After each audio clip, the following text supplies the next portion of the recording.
اعوذ باللہ من الشیطان الرجیم بسم اللہ الرحمن الرحیم صلی اللہ علی محمد صلی اللہ علیہ وسلم۔ سیرت رسول عربی صلی اللہ علیہ وسلم، علامہ نور بخش توکلی علیہ الرحمہ، ادارۃ الاویس، صفحہ نمبر 34، 35، 36، 37، 38۔ تولد شریف کے وقت خوارق۔ تولد شریف کے وقت غیب سے عجیب و غریب اور خارق عادت امور ظاہر ہوئے تاکہ آپ کی نبوت کی بنیاد پڑ جائے اور لوگوں کو معلوم ہو جائے کہ آپ اللہ تعالیٰ کے برگزیدہ دل پسندیدہ ہیں، اور ان کے نور سے حرم شریف کے پشت زمین اور ٹیلے روشن ہو گئے۔ آپ کے ساتھ ایسا نور نکلا کہ مکہ مشرفہ کے رہنے والوں کو ملک شام کے قیصر و محل نظر آ گئے۔ شیاطین پہلے آسمانوں پر چلے جاتے اور کہنوں کو بعض مغیبات کی خبر دے دیتے تھے، اور وہ لوگوں کو کچھ اپنی طرف سے ملا کر بتا دیا کرتے تھے۔ اب آسمانوں میں ان کا آنا جانا بند کر دیا گیا اور آسمانوں کی حفاظت شہاب ثاقب سے کر دی گئی۔ اس طرح وحی و غیر وحی میں خلط ملط ہونے کا اندیشہ جاتا رہا۔ شہر مدائن میں محل کسرا پھٹ گیا اور اس کے 14 کنگرے گر پڑے۔ اس میں اشارہ تھا کہ 14 حکمرانوں کے بعد ملک فارس خادمان اسلام کے قبضہ میں آ جائے گا۔ فارس کے آتش کدے ایسے سڑ پڑ گئے کہ ہر چند ان میں آگ جلانے کی کوشش کی جاتی تھی مگر نہ جلتی تھی۔ بحیرہ ساوا جو ہمدان و قم کے درمیان 6 میل لمبا اور اتنا ہی چوڑا تھا، اور جس کے کناروں پر شرک و بت پرستی ہوا کرتی تھی، یکایک بالکل خشک ہو گیا۔ وادی ساوا شام و کوفہ کے درمیان کی ندی جو بالکل خشک پڑی تھی لبالب بہنے لگی۔ رضاعت۔ حضور اقدس صلی اللہ علیہ وسلم کو آپ کی والدہ ماجدہ نے کئی دن دودھ پلایا، پھر ابو لہب کی آزاد کی ہوئی لونڈی سویبہ نے چند روز ایسا ہی کیا۔ اس کے بعد حلیمہ سعدیہ نے یہ خدمت اپنے ذمے لی۔ قریش میں دستور تھا کہ شہر کے لوگ اپنے شیرخوار بچوں کو بدوی آبادی میں بھیج دیا کرتے تھے تاکہ بچے بدوؤں میں مل کر فصاحت اور عرب کی خالص خصوصیات حاصل کریں، اور مدت رضاعت کے ختم ہونے پر عوضانہ دے کر واپس لے آتے تھے۔ اس لیے نواح مکہ کے قبائل کی بدوی عورتیں سال میں 2 دفعہ ربیع و خریف میں بچوں کی تلاش میں شہر مکہ میں آیا کرتی تھیں۔ چنانچہ اس دفعہ قحط سالی میں حلیمہ سعدیہ اپنے قبیلے کی 10 عورتوں کے ساتھ اسی غرض کے لیے تشریف لائیں۔ حلیمہ کے ساتھ ان کا چھوٹا بچہ عبداللہ بھی تھا، اور ان کا شوہر حارث بن عبد العزیٰ سعدی تھا۔ ایک دراز گوش اور ایک اونٹنی تھی۔ بھوک کے مارے نہ اونٹنی دودھ کا ایک قطرہ دیتی تھی اور نہ حلیمہ کی چھاتیوں میں دودھ تھا، اس لیے بچہ بے چین رہتا تھا، اور رات کو اس کے رونے کے سبب سے میاں بیوی سو بھی نہیں سکتے تھے۔ اب قسمت جاگی تو حلیمہ کو، جو شرف و کمال میں مشہور تھی، ایسا مبارک ردی مل گیا کہ ساری زحمت کافور ہو گئی۔ دیکھتے ہی دیکھتے دائیں چھاتی سے لگایا جو تو دودھ نے وہ جوش مارا کہ حضرت نے بھی پیا، اور بائیں چھاتی سے حلیمہ کے بچہ نے بھی پیا۔ اس کے بعد یہ ایسا ہی ہوتا رہا۔ یہ عدل جبلی کا نتیجہ تھا۔ ڈیرے پر پہنچی تو پھر دونوں بچوں نے سیر ہو کر دودھ پیا۔ حارث نے اٹھ کر اونٹنی کو جو دیکھا تو اس کے تھن دودھ سے بھرے ہوئے تھے، جس سے میاں بیوی سیر ہو گئے اور رات آرام سے کٹی۔ اس طرح 3 راتیں مکہ میں گزار کر حضرت آمنہ کو وداع کر دیا گیا اور حلیمہ اپنے قبیلہ کو آئی۔ اس نے حضرت کو اپنے آگے دراز گوش پر سوار کر لیا۔ دراز گوش نے پہلے کعبہ کی طرف 3 سجدے کر کے سر آسمان کی طرف اٹھایا، گویا شکریہ ادا کیا کہ اس سے یہ خدمت لی گئی، پھر روانہ ہوئی، اور حضرت کی برکت سے ایسی چست و چالاک بن گئی کہ قافلے کے سب چوپایوں سے آگے چل رہی تھی، حالانکہ جب آئی تھی تو کمزوری کے سبب پیچھے رہ جاتی تھی۔ ساتھ کی عورتیں حیران ہو کر پوچھتی تھیں، ابو ذؤیب کی بیٹی کیا وہی دراز گوش ہے؟ حلیمہ جواب دیتی، واللہ یہ وہی ہے۔ بنو سعد میں اس وقت سخت قحط تھا، مگر حضرت کی برکت سے حلیمہ کے مویشی سیر ہو کر آتے اور خوب دودھ دیتے، اور دوسروں کے مویشی بھوکے آتے اور وہ دودھ کا ایک قطرہ بھی نہ دیتے۔ اس طرح حلیمہ کی سب تنگ دستی دور ہو گئی۔ حلیمہ حضرت کو کسی دور جگہ نہ جانے دیتی تھی، ایک روز وہ غافل ہو گئی اور حضرت اپنی رضائی بہن شیما کے ساتھ دوپہر کے وقت بھیڑوں کے ریوڑ میں تشریف لے گئے۔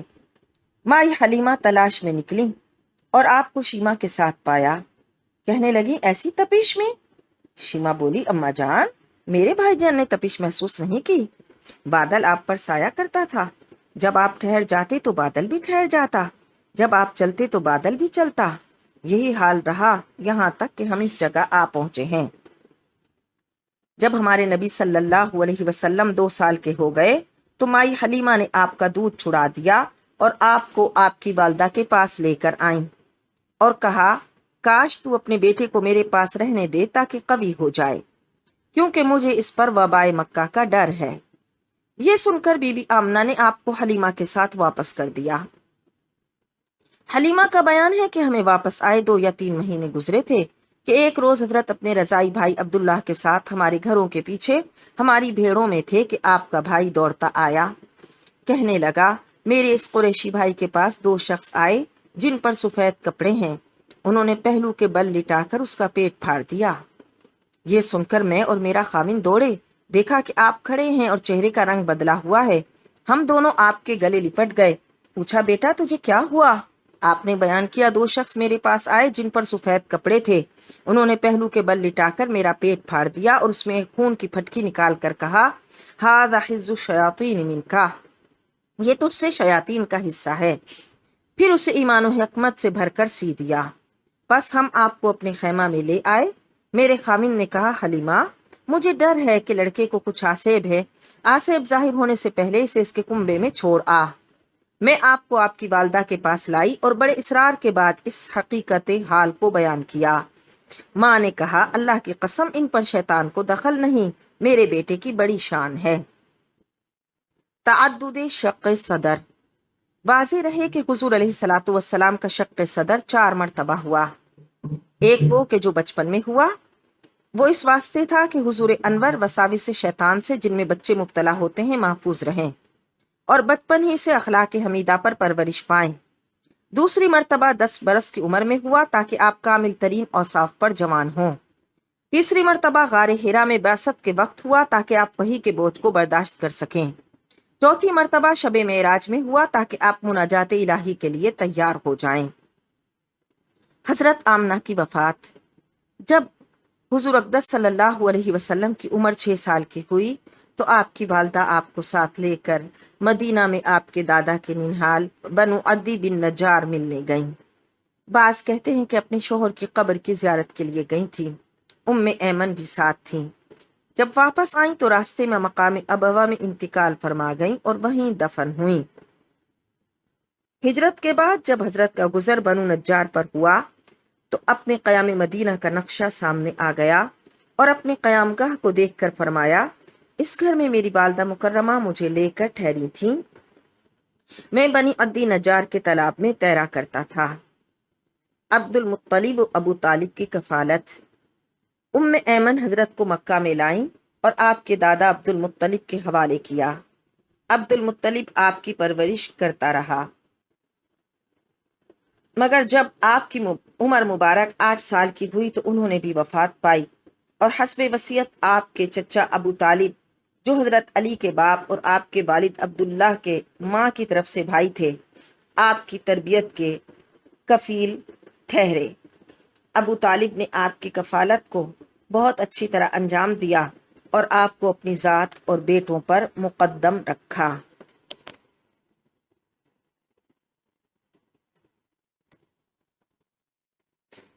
طفولیت میں حضرت کی دعا سے نزولیں 12۔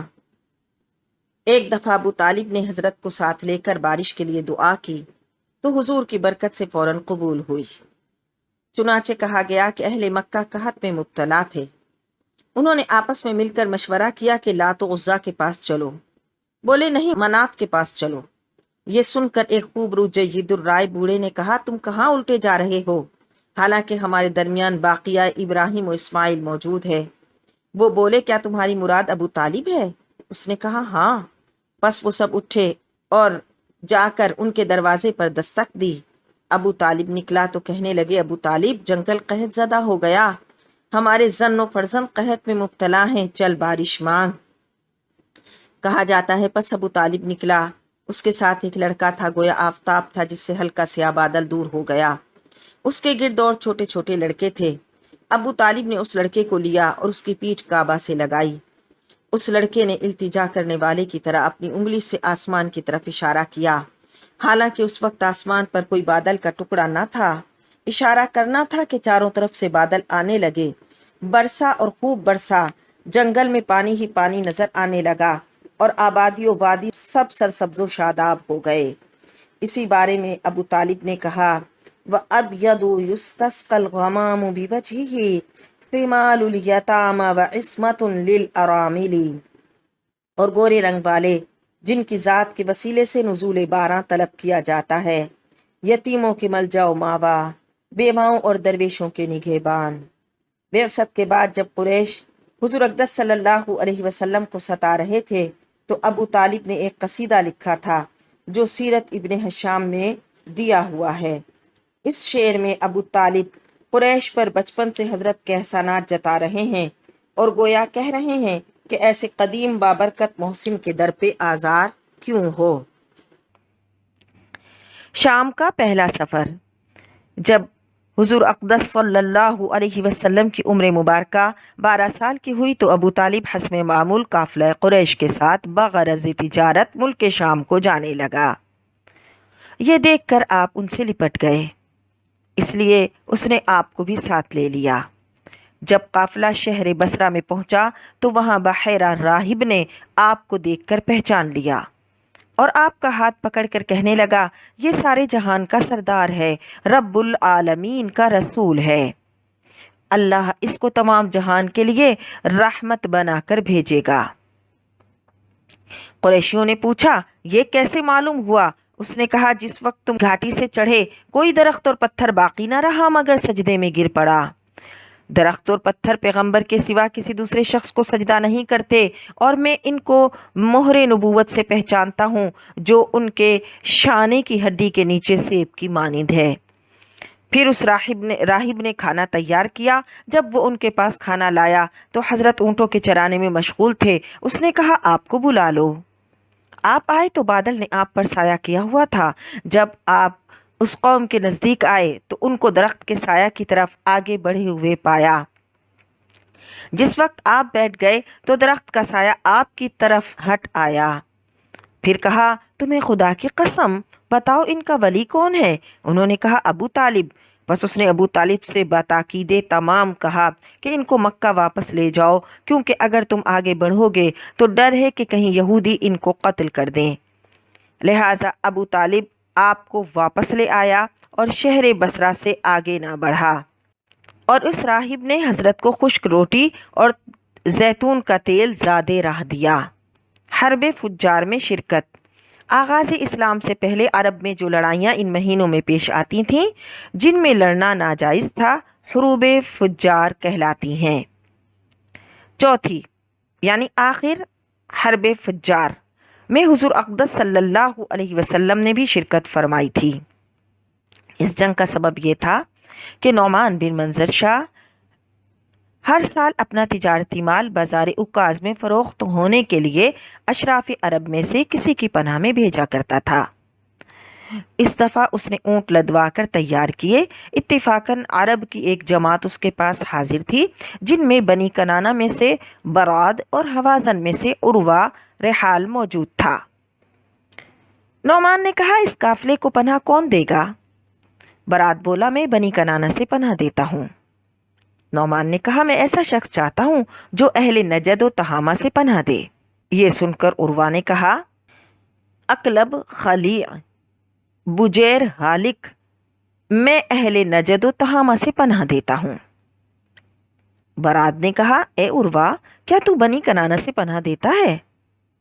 عروہ نے کہا تمام مخلوق سے۔ پس عروہ اس قافلے کے ساتھ نکلا، براد بھی اس کے پیچھے روانہ ہوا اور موقع پا کر عروہ کو ماہ حرام میں قتل کر ڈالا۔ حوازن نے قصاص میں براد کو قتل کرنے سے انکار کیا کیونکہ عروہ حوازن کا سردار تھا۔ وہ قریش کے کسی سردار کو قتل کرنا چاہتے تھے مگر قریش نے منظور نہ کیا، اس لیے قریش و کنانہ اور حوازن میں جنگ چھڑ گئی۔ کنانا کا سپہ سالار اعظم حرب بن امیہ تھا جو ابو سفیان کا باپ اور حضرت امیر معاویہ کا دادا تھا، اور حوازن کا سپہ سالار اعظم مسعود بن ثقفی تھا۔ لشکر کنانا کے ایک پہلو پر عبداللہ بن جدعان اور دوسرے پر قریظ بن ربیعہ اور قلب میں حرب بن امیہ تھا۔